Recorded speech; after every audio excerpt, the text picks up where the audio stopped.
The Pod Network Entertainment. Ang maganda naman sa Comedy Manila, nagbe-build tayo parang skyscraper, di ba? Na parang hindi tayo nagbe-base lang sa kasikatan, sa trends. Talagang kaya masipag kayo mag-show at mag-open mic pa rin.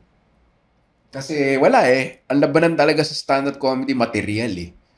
Di ba? Parang skill siya na hinuhom eh. Craftsman ka pag stand-up comedian ka eh. Hindi ka naman, ikaw yung hit person, tapos susulatan ka na script. Ilalagay ka sa, di ba? Hindi, kami nagsusulat ng sarili script. Kami nagde-develop ng sarili naming lahat. So, kailangan talaga yun. So, building like a skyscraper. So, wala kami dun sa rurok. Hindi kami like trendy stars na makikita mo sa lahat ng billboard and then mawawala.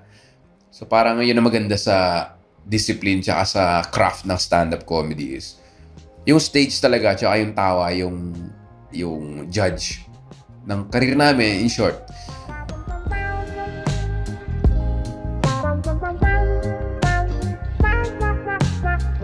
What's up? Welcome to Intellectual Wall. Okay ba yung audio? Okay lang yung mic? Yan. With Victor Anastasio. Recorded here and produced by the Pod Network dito sa secret location somewhere in New Zealand. Pero, okay lang ba itong cellphone? Yan. Welcome, no? Sa mga bago sa podcast na to, ako ay isang stand-up comedian with Comedy Manila. Ito lang yung mga intellectual wall thoughts ko behind the stage. Behind the stage na stand-up comedy. At isa na namang comedy episode ang gagawin natin ngayon. And tinatry ko lang na mag-live stream sa Instagram dahil nabasa ko sa libro. Try daw mag-podcast and live stream at the same time. So, meron tayong Instagram live. Pero ito yung napapahinggan sa, of course, Spotify Philippines. Salamat lagi sa suporta. These past months, parang linagay nila ako sa Instagram, sa Spotify ads at sa kanilang homepage para ma-discover ng mga new listeners. Ang naalala ko nung college na quote. Marami kasi ang dream ko talaga nun maging writer eh. Alam mo yun? Writer, marami akong mga binabasa. Hanggang ngayon, mahilig ako magbasa ng libro as alam ng mga listeners, no? Pero isang quote na nag-stick sa akin talaga yung, "We are prophets of a future not our own." Sinabi yan ng isang Bishop Romero. Nakalimutan ko na. Pinapapanood kami ng mga documentary nung college kami. Tapos naisip ko, ganun kaya yung stand-up comedy sa Pilipinas? No? Kasi isipin mo, 18 years na kami nagsa-stand-up. Nag-start kami ng 2007. Kami ni na GB, James, Red. Around that time, 2007 to 2010, yung batch namin, no? So, ilang years na yun? 7, 8, 9, 20, 21, 22, 23, 24. Tama! 8 years. No? And kapag pinakinggan natin yung podcast somewhere in the future, this is recorded 2025, Year of Our Lord. So, parang 18 years na, pero batang-bata pa siya. Ngayon, naisip ko yung quote na yun, "We are prophets of a future not our own." Kasi sa States, yung mga Jim Carrey ng mundo, yung mga Jerry Seinfeld ng mundo, yung mga Larry David, ngayon yung mga Andrew Schultz ng mundo, yung mga Ronnie Cheng ng mundo, ay talagang A-list sa Hollywood. Dito sa Pilipinas, syempre, nag-mainstream na si Red, nasa ABS ngayon, ako nasa GMA, si James, nasa ABS show, syempre si Nonong, at saka si Rems, sila yung mga pinaka nag-breakthrough talaga sa mainstream. Si Rems nung Showtime Funny One, kasi naging mainstream siya nun. Naalala ko, naglalakad ako sa mall, napapakinggan ko yung mga clips randomly. Napapakinggan ko may mga nanonood ng clips ni Ryan Rems sa kung ano-anong mall na pinupuntahan ko, stand-up clips. Tsaka si Nonong, syempre nag-PBB at ngayon sila ni James sa Batang Quiapo. So, pumapasok na sa mainstream celebrity yung stand-up comedians. Pero nagtataka ko, magkakaroon kaya ng time na aabot sa Jim Carrey levels yung mga stand-up comedian. As in, Comedy Manila sa bansang to. Kasi walang term yung Hollywood dito no? Kundi celebrity lang. Sa showbiz. Diba? Kasi syempre, nag-GMA ako. May mga ads na ako. Burger King, Manulife, yung mga yon, yung mga digital ads, Fita, si James, mga Mang Inasal, di ba? Si Red Jollibee, Johnny Walker, alam mo yon. Pero sa tingin ko malayo pa yung itatakbo ng stand-up comedians. Una-una, para sa akin lang, nung nagsimula ako ng stand-up comedy, hindi naman ako stand-up comedian, hindi naman ako stand-up comedy fan mula ng pagkabata. Ako yung isa sa mga, katulad ni James, hindi aware sa stand-up comedy. Ang gusto lang namin magpatawa. Si James daw gusto maging artista. Ako rin gusto maging sitcom actor. Alam mo yon, pero nag-stumble upon kami sa stand-up comedy. Tapos, nahanap namin yung talent namin, na-hone namin yung skill namin. So, doon na kami naging passionate. Pero, yung celebrity part ng stand-up comedy, kasi isipin nyo, di ba? Oh, ang yaman naman ni Victor tsaka ni Red kasi nasa TV. Malayo eh. Kasi, insider since ganun nga yung intellectual wall, no, behind the scenes, nakasabay na namin yung mga artista na ibang level yung sikat. Siyempre, may mga Cool Pals fans na naglalakad sa mall, Cool Pals ako, sir. 'Di ba? Or may mga nakikinig na intellectual wall, may mga flight attendant, for example, before, or service crew, or mga naglalakad ka sa mall, and I'm sure with Red din, and with GB. Pero ibang level yung, minsan, nandun ako sa soap, na nagsa-soap shows pa ako sa GMA, bibili kami ng waffles lang galing sa waiting room, nasa mall yung taping namin, and then nakalimutan namin na kasama namin yung lead. Dinumog kami sa mall, as in ganung levels. So pag nakita mo na yung ganung levels ng popularity and fame, hindi ko naman sinasabing ganun yung aim ko, no? Kasi sinabi nga namin ni GB, gusto namin yung fame lang as stand-up comedians. Alam mo yun, medyo underground pa rin kasi earn ka ng millions, pero pucha, saan ka magbabakasyon? Imagine mo kung A-list celebrity ka, saan ka magbabakasyon? Pare, kahit doon ka sa mga high-end resort, di ba? Kahit mag-first class ka, hinga ka ng picture ng mga lahat ng abroad. Paano ka mag-Hong Kong pagka A-list sila? Di ba? Masaya rin yung para ka lang cruising level ng fame mo as stand-up comedian, as Cool Pals, as podcaster, as digital. Alam mo 'yon? Pero ang iniisip ko lang, ang gusto ko i-share is grabe, and yung level ng talent fee. 'Di ba? Kami nagre-range. Hindi ko alam kung dapat sinasabi ko 'to, no? Pero okay lang naman siguro. Siguro from 5 to 30,000 a day. Ang laki na range, no? Pero ganun, kung abutin mo yung level, talagang binubuki ko yung salary namin, no? Pero ganun ang range lang. Mataas tayong 30, parang a day para sa Comedy Manila, yung mga sikat. Yan, di ba? Pero, aabot ba yung stand-up comedians katulad namin, na yung spring of creativity mo talaga at career mo ay stand-up comedy at hindi mo lang ginawang stepping stone, yung stand-up comedians in the future, aabot ba kami dun sa levels ng mga lead? 400,000 a day. Yun yung mga rumors. Unconfirmed to at hindi galing sa akin to. Winento lang sa akin. 400,000 a day ang talent fee. Ngayon isipin mo, wala namang comedian ngayon, pero isipin mo yung mga bayani. Yun talaga yumaman di ba? Na parang, siguro sa era din nila, na era nga ng mga sitcom, yung mga Dolphy, ibang klase talaga nun Kasi yung 90s era, TV lang. Ngayon, ang dami mo ng kalaban Merong Netflix, merong Amazon, di ba? Kung ano-ano, Disney. So parang bumaba na yung, nag-normalize na yung talent fee. Siyempre with internet din and digital. Pero yung mga A-list celebrity ngayon sa States, mga Ronnie Cheng, yung mga Andrew Schultz na nakakast sa Marvel, sino pa ba yung mga komedyante? Ngayon siyempre iba na yung eksena ngayon kasi yung Mission Impossible nga raw, $300 million ang budget. Struggle pa silang bawiin Sa ngayon, lugi pa So, iba na rin yung senaryo ngayon. Pero may mga Tom Cruise pa rin. At isipin nyo, may mga, sino ba yung mga lead na artista lately? Diba? Bago na kasi yung mga Amy Schumer siguro, mga ganyan. Talagang hindi ako nag-research bago episode Pero, basta yung mga ganon, yung mga stand-up comedian, yung mga sina Bert Kreischer nabibigyan ng Netflix show, 'di ba? So talagang dollars.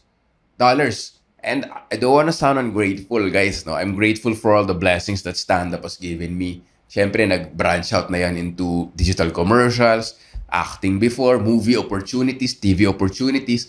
Pero parang bata pa yung stand-up comedians as a group. Kumpara mo sa teatro, alam ng mga listeners to at mga kaibigan ko to, talagang may axe to grind ako dun sa mga director na, theater actor. Di ba? Yung kwento ko nga dun sa episode namin ni Ray Mamuad na parang may katabi akong theater actor. Tapos sabi ng director sa VTR, huwag mong tabihan yan. Baka malamon siya, masyadong malakas. Baka raw malamon ako. So, hindi ako nakuha ng commercial na yun. Pero, pareho kami nagka-billboard nun. Katabi kong theater actor din. Ako sa Burger King, siya sa barangay nila nung bininyagan yung anak niya. Joke lang, no? pero yun malayo pa. 'Di ba? Kunyari si Pepe Herrera.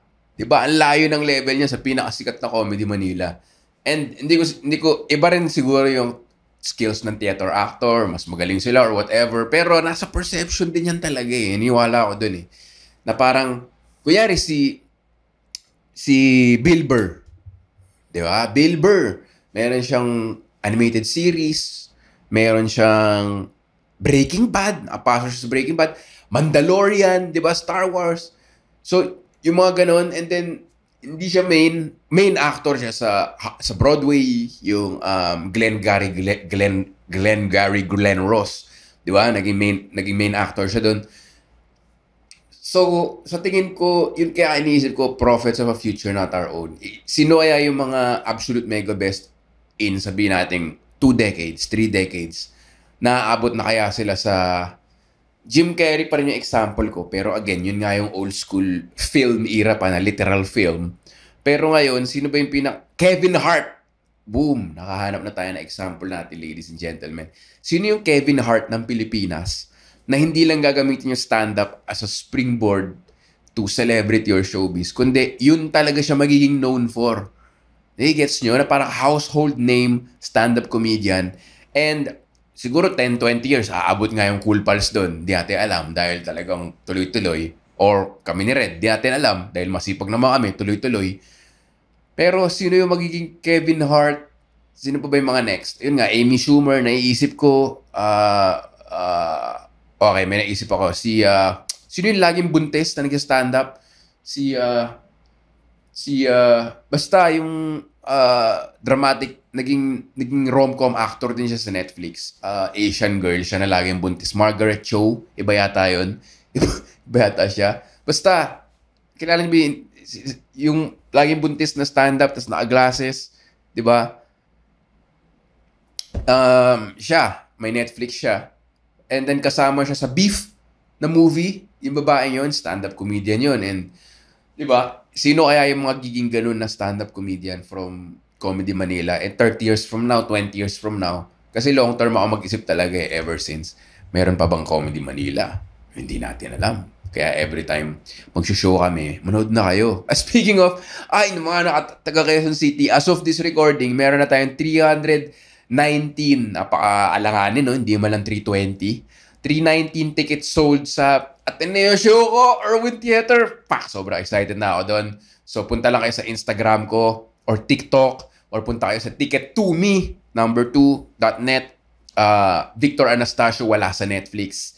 Comedy special sa August 16. Kita-kita tayo doon dahil after nun, magre-rest muna ako sa big theaters, bar shows muna, and small venues para may bagong material. Pero excited ako doon dahil ito yung mga best of the best jokes ko plus new jokes na na-form ko the last few months. Yun, tuloy-tuloy lang yan, live.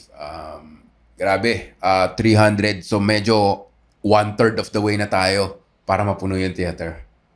Bam! At early bird pa lang yan. Pero as of this release, tapos na yung early bird. So regular ticket rates na, sulit pa rin yan. Kita-kita tayo doon. Yan, di ba? Every time may ganun, nood kayo agad. Tapos Absolute Mega Best of Comedy Manila, di ba? Naka 3 years na kami. Kakatapos na ng run namin, may bala kami Batangas or Baguio or Naga. Naghahanap lang kami ng producer. So kung meron kayong kilalang producer or magaling kayong mag-produce ng big events, hit us up lang sa Comedy Manila socials. Pero yun parang sino kaya yung magiging ganun, yung A-list celebrity sa Pilipinas na siguro magandang example na nga yung mga Dolphy, Bayani Agbayani, Vice Ganda, ayun. right under our nose, di natin nakita eh, no? Sino yung magiging vice ganda na stand-up comedian? Kasi sa Malaysia, meron sila si Harit Iskander. Yun, hindi ko alam kung A-list siya doon. Hindi ako updated sa Malaysia scene. Pero malaking big figure siya doon. As a celebrity siya, parang Dolphy raw siya ng Malaysia. As a stand-up comedian. So, sino yung magiging vice ganda in 10, 20 years? Kasi, pag-usapan nga namin ito ni James before sa isang halo-halo place. May waves yan eh, di ba? Yung comedy and entertainment. Dati sina Babalu Dolphy, di ba? And then, nagkaroon ng Tito Vic and Joey. And then, nagkaroon ng wave ni na Vice Ganda. And then, yung Bex Battalion. And then, yung drag comedy. Di ba? Wave yan eh. And then, sino kaya yung next in the upcoming decades? Di ba? Iniisip mo lang eh, parang, siyempre may wishful thinking, pero iniisip ko nga, baka nga prophets kami of a future not our own, na parang ina-establish namin yung eksena dito, and siyempre masipag kami mag-podcast, masipag kami live shows, open mic, para ma-establish talaga yung stand-up comedy scene sa Pilipinas. Na, alam mo yun, inaayos mo yung foundation, tapos parang skyscraper nga yan na meron ng second floor, third floor, fourth floor, patas ng patas, hanggang sa umabot dun sa, hindi natin alam. Kasi nandun ako sa show ng Amazon, yung kay Vice, yung LOL, nakasama ko yung ibang comedians. Pero let's be honest, ako yung least famous dun eh, no? Tapos parang hindi nagswak yung humor, no? So parang sa Germany raw na LOL, parang mas verbal, mas, 'di ba? So parang iba pa yung wave ng comedy ngayon eh, na wala pa dun sa stand-up comedians na mentality or like awareness or consciousness na ayun nga na nagiging mainstream sa States, sa UK, and even sa yun nga sa Malaysia. 'Di ba? So magtataka ako kung sino yun. And of course nakakatulong yung mga direktor. Tuwan-tuwa kami diyan lagi.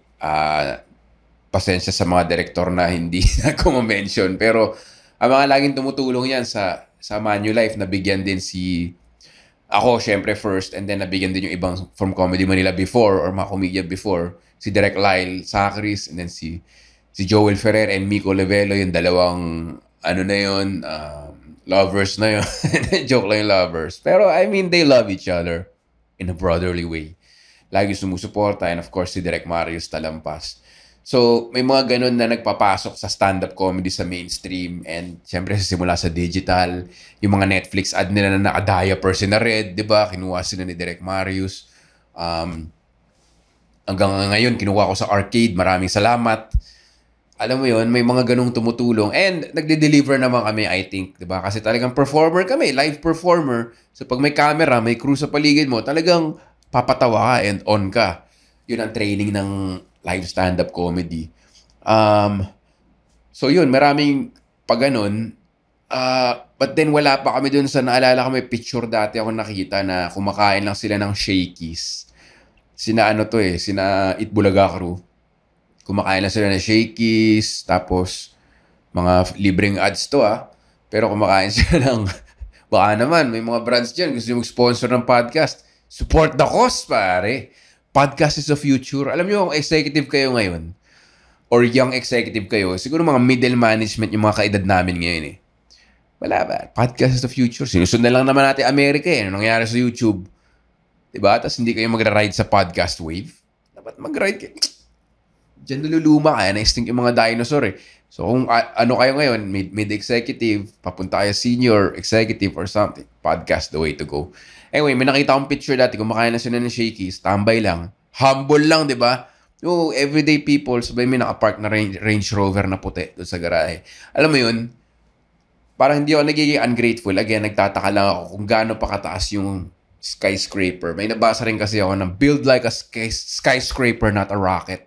Kasi yung mga rocket daw, mabilis, tataas agad, tapos sasabog, tapos na. Ang dami natin nakikitang example yan sa TikTok, Instagram, even before Facebook, yung mga nagiging viral sensation, di ba? Ang dami nila offer, tapos biglang pumutok sila. Ang maganda naman sa Comedy Manila, nagbe-build tayo parang skyscraper, di ba? Na parang hindi tayo nagbe-base lang sa kasikatan, sa trends. Talagang kaya masipag kami mag-show at mag-open mic pa rin. Kasi wala eh. Ang labanan talaga sa stand-up comedy, material eh. 'Di ba? Parang skill siya na hinuhom eh. Craftsman ka pag stand-up comedian ka eh. Hindi ka naman, ikaw yung hit person, tapos susulatan ka na script. Ilalagay ka sa, 'di ba? Hindi, kami nagsusulat ng sarili script. Kami nagde-develop ng sarili naming lahat. So, kailangan talaga yun. So, building like a skyscraper. So, wala kami dun sa Rurok. Hindi kami like trendy stars na makikita mo sa lahat ng billboard and then mawawala. So, parang yun ang maganda sa discipline tsaka sa craft ng stand-up comedy is yung stage talaga tsaka yung tawa, yung judge ng career namin, in short. Pero yun nga no? Special type of person din talaga yung aabot dun sa showbiz na yun at hindi bibitawan yung live stand-up comedy. Special type of person siya. Like si Jerry Seinfeld ngayon, alam ko yung mga dyan, Zionist siya, ganon. But let's put that aside. And parang, ngayon talaga, no one likes Israel eh. No? Kasi putya. Di ba? Kundi sila eh. Pero, sa ngayon, sabihin ko kay Jerry Seinfeld, as a stand-up comedian, sobrang bilyonaryo na siya, pero tuloy-tuloy pa rin siya magtrabaho. Meron pa rin siya, nag-guest pa siya sa podcast, nag-guest pa siya sa interview. Ibig sabihin, gusto niya talaga yung ginagawa niya. Nag-grow na rin siya, nagustuhan niya yung ginagawa niya, nagkaroon na siya ng passion sa stand-up comedy. Na ginagawa niya na lang, hindi niya na kailangan ng pera eh. Sa tingin ko, bilyonaryo na siya. So, nagsha-show siya sa Vegas. Yun, malaki siguro yung pera doon. Pero 'di ba, special type of person 'yun eh kasi si Kevin Hart, 'yun ang isa sa mga interview na medyo heartbreaking no kasi parang naka-cancel na rin siya kasi nakaliwa siya tapos parang kasama yata siya sa DD tapes. Pero hindi naman 'yung sa freak off. Iba parang na-rationalize mo pa sa utak mo eh no. Andun lang siya sa party, hindi sa freak off or nasa freak. Alam mo, hindi mo na alam eh. Pero again, setting all that aside, bilang komedyante lang, yun ang sinabi niya, natutunan niya. Kasi nagkaroon siya ng TV, movie offers, naging Hollywood guy siya, tapos nawala lahat. So, swinare niya na, okay, next time, pag lumaki ako, naging sikat ako, hindi ko iiwanan yung stand-up comedy ever. Hindi ko iiwanan yan ever, kahit gaano ako sumikat. So, ganun siya, the grind. 'Di ba? And then, may mga critique ng special niya, boring na special niya, corny na, out of touch na dahil mayaman. Ang ginagawa niya, putya, stand-up comedy pa rin siya. 'Di ba? Ano pa rin yung hustle heart niya, 'di ba? So, special type of person talaga, yung mayaman na. Imagine yung mga Conor McGregor ng mundo. Na pag yumaman ka na, hindi ka na makipagsuntukan sa mukha eh, 'di ba? Pero yung stand-up, may gano'ng aspect, pero hindi ka naman inuupakan sa mukha. Mapapahiya ka lang. Pero yun nga, no? Sino kaya in the future, kasi nga, yun yung theme at title ng podcast na to, Prophets of a Future Not Our Own. Parang prophet lang kami, hindi kami si Jesus, kumbaga. 'Di ba? Tinatawag kami na goat of comedy. Pero sa tingin ko, mga John the Baptist pa lang kami. Alam mo yon, may parating pa na isang malupit na comedian na hindi natin kilala or baka kilala na natin na talagang magiging boom. Kalebe, nag-endorse ng fast food. Ako naman nag-endorse ng fast food, no? Haha, Burger King, the best. Alam mo, makain pa rin ako dyan sa Burger King, syempre. Ang sarap eh. Meron silang 4-cheese Whopper, meron silang extra long chicken. The best! The best! So, ang sinasabi ko, magkakaroon pa ng mga ibang komedyante na mas malaki pa and mag-endorse ng sabay-sabay na brands. Alam mo yung mga makikita mo yung Vice Ganda ads na meron siyang McDo, meron siyang Sugal, meron siyang ewan ko, beauty something. Di ba? May darating pang gano'n eh sa tingin ko. So, nakaka-excite lang. Ang key lang naman, may inisip akong quote dati o tweet na parang, kailan hindi kupal yung naka-Ferrari? Pag naka-Ferrari ka rin. Di ba? Pag nakita tayo ng Ferrari, parang iniisip natin, kanina lang, nakakita ko Ferrari na pula. Parang, ang baba yan eh. Sasayad lang yan dito sa Pilipinas. Ano ba yan? Mga humps pa na. Sira na yan eh. Pucha naman. Bibili ka na. Diba? Hater ka eh. Pero kapag naka-Ferrari ka rin, parang, oh shit, gets pala. Kasi pag nagasgas to, di bibili na lang ako na isa. Diba? So, yun lang ang key sa success eh.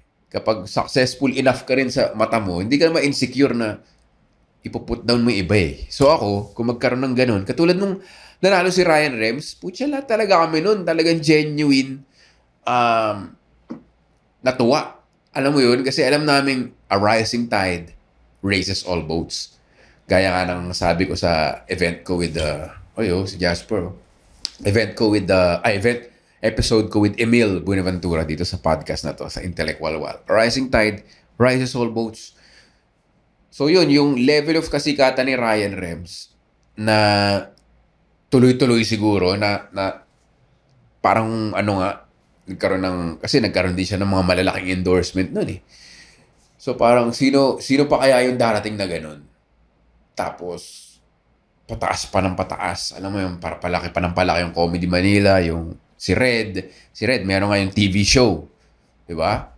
Yung Cool Pals, talagang mga guest nila ngayon, bigatin na eh. Mga politiko, mga police, mga A-list celebrity, pumupunta na sa Cool Pals, di ba?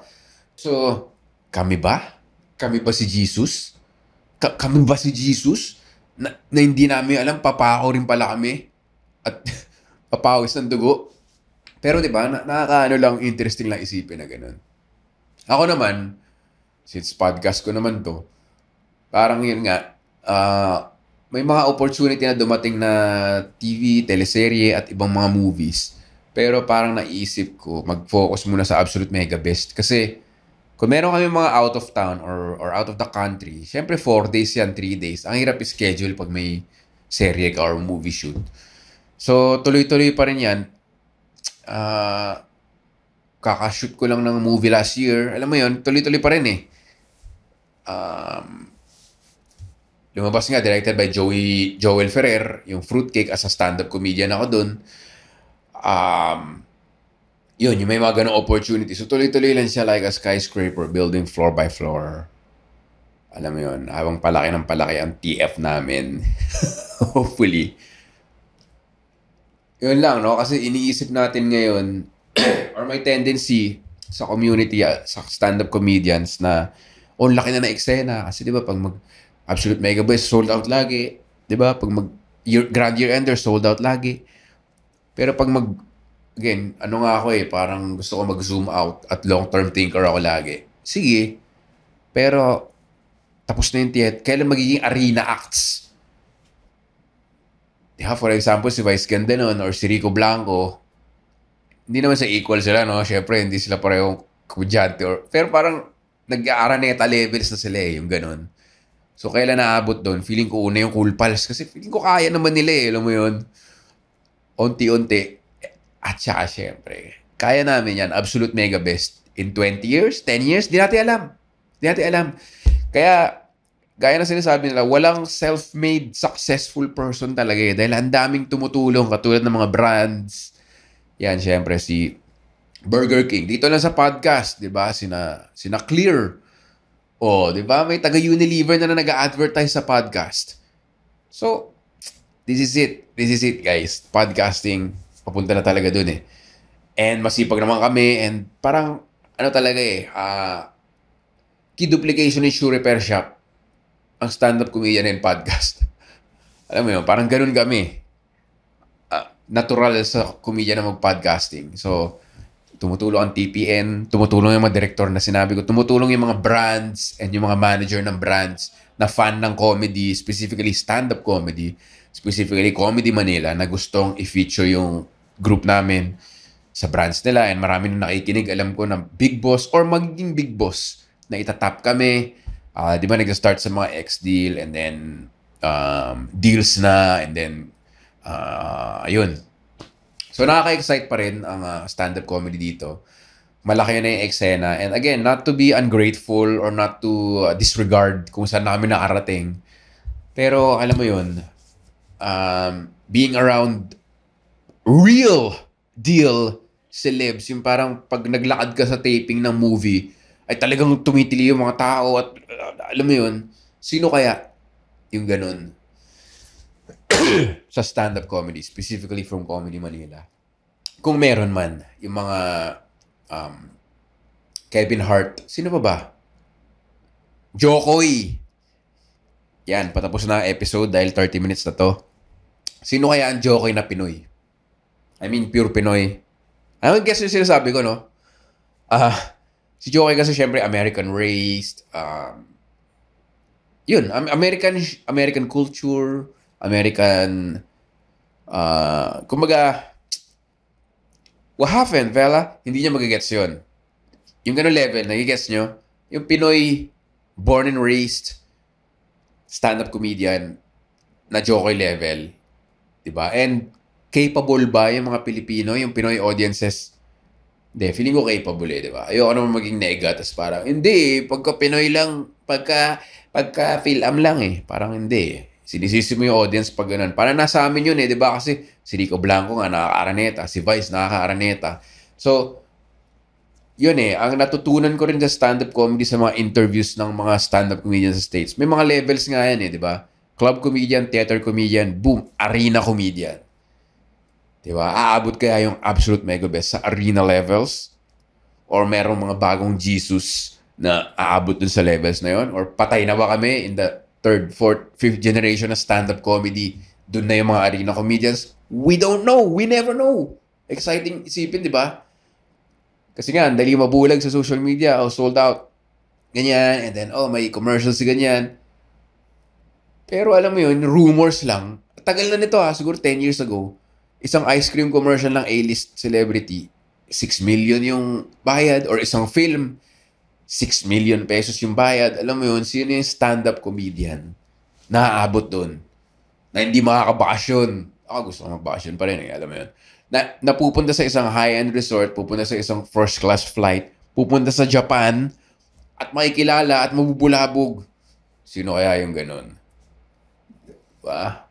So, kami, the absolute mega best of Comedy Manila, si GBC Red ako, si James. Maybe we are prophets of a future not our own. Pero malayo na yung nalakbay ng stand-up comedy sa Philippines mula nung nagsimula kami ng 2007. Paborito naming kwento, yung pinapakain kami ng miswa soup na may fish bones or fish head sa mga venue. At ngayon, grabe yung mga sponsor. Big ups lang sa sponsor namin sa Absolute Mega Best. Si Pasta Game, si Rugged Coffee, Molly's Donuts, and yung mga sister company ng Molly's Donuts, sina I Love Luca Pizza. Shout out. Grabe yung Molly's. Tatlong bacon maple donut ako sa kanila. At syempre yung pizza nila na Detroit, sobrang sarap. Pasta Game, paborito ni Chio, lasagna dan. Chicharrones nila. And of course, Rugged Coffee, pang energy. Sana wala akong na-miss na food sponsor namin. Pero yun, yung mga ganun, sumusuporta. Mutual naman yan, di ba? Mag-advertise ka sa podcast, tataas benta mo. Suporta mo yung TPN sa sponsorships mo, tataas din yung benta mo. Lalo na, podcasting iba yan di ba? Mas engaged daw, mas behind the scenes, mas raw. Kaya ito, nagra-ramble on ako ng 30 minutes or so, mag-isa. Dahil yun, may binabasa ako libro na gagawa ko na episode pag natapos ko, yung So Good They Can't Ignore You. Quote yan ni Steve Martin sa libro niya, na biography niya. Be so good they can't ignore you. Ang thesis doon is, hindi mo hahanapin yung passion mo, tapos yun ang gagawin mong career. Maghahanap ka lang ng kung ano-ano, tatry mo lahat, tapos kung gumaling ka sa bagay na yun, magde-develop ka ng passion. Parang nangyayari kay James, kasi ang gusto niya nga, nag-Center for Pop pa yun Gusto niya maging artista, and then na-discover niya stand-up comedy para gawing stepping stone, or something, para itry, and then, na-in-love siya, at ngayon nabalik siya sa pagiging artista. Pero nandun pa rin siya sa pagiging stand-up comedian. Yun na yung passion niya. Hindi dahil yun ang passion niya as a kid. Ako rin naman, as a kid, wala ako alam sa stand-up comedy. Nalaman ko yung stand-up comedy, 3rd year college na ako May bulbul na ako Alam mo yun? Kasi sinasabi ng mga passion, parang bata pa lang, mahilig ka na sa flying airplanes. So, yun ang binabasag ng librong yun. At yun yung gagawin kong episode in the future. Pero, I guess yun yung kwento ng stand-up comedy. Si GB, kasi baka iniisip ng mga tao, talagang passion nila mag-stand-up ever since silang apat, yung absolute mega best. Pero si GB, PBL player yan. Yan ang passion niya, basketball. Kaya nga bagay, nagka-podcast siya about basketball, di ba? Kasi yun, Passion niya talaga eh. Pero nabalian siya ng tuhod. Things happen. Nag-comedy siya. And then boom, nabuo Cool Pals. Tuloy-tuloy. Si Red, hanggang ngayon, passion niya, wrestling. So sinasabay niya sa stand-up comedy. Ang alam ko, hindi siya kumikita sa wrestling eh. Yun ang expensive hobby niya eh. As a Netflix guy.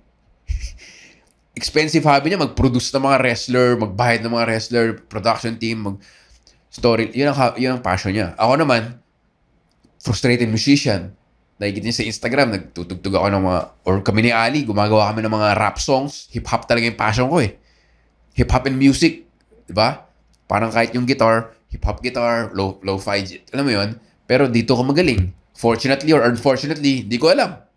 Fortunately naman, kasi parang masaya rin maging comedian over musician. Wala kang hati sa TF. Ganun. Wala kang dala equipment. So, swerte na rin. So, parang, sino kaya yung mga in the future ganun? Na parang mahahanap nila stand-up comedy as a passion and then bubulusok sila sa showbiz, billboards, movie, alam mo yun, yaman sila, boom, bahay, kotse, dadami ka mag-anak, dadami utang sa kanila.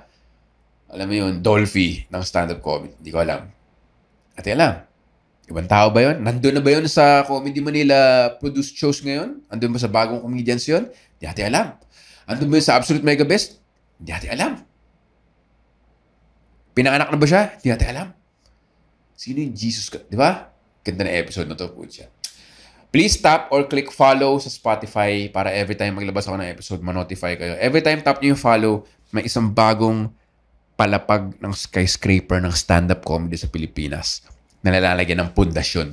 Maraming salamat sa lahat ng sumusuporta sa podcast. Yung mga silent listeners dyan, please, na ako sinasabi ko sa inyo, manood na kayo ng live comedy.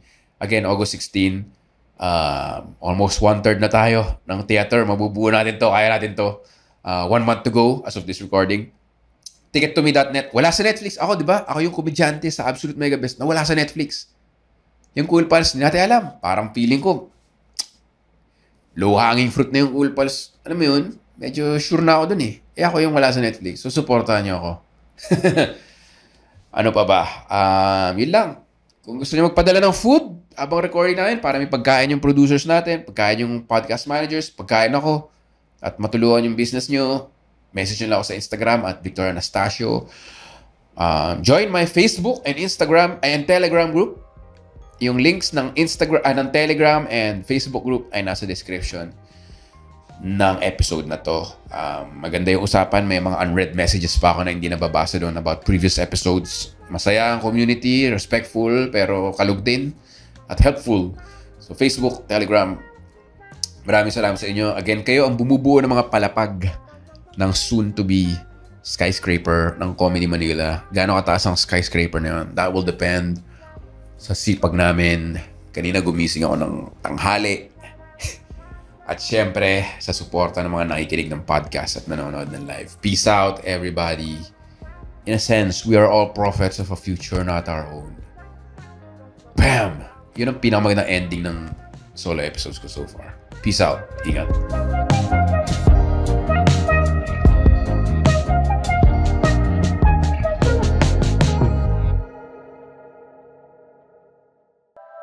The opinions of podcast creators, hosts, and guests are not necessarily reflective of the official stance of the Pod Network Entertainment, its hosts, or other network programs. The content created by the people behind the podcast is personal and not meant to harm any religion, ethnicity, group, organization, company, or individual.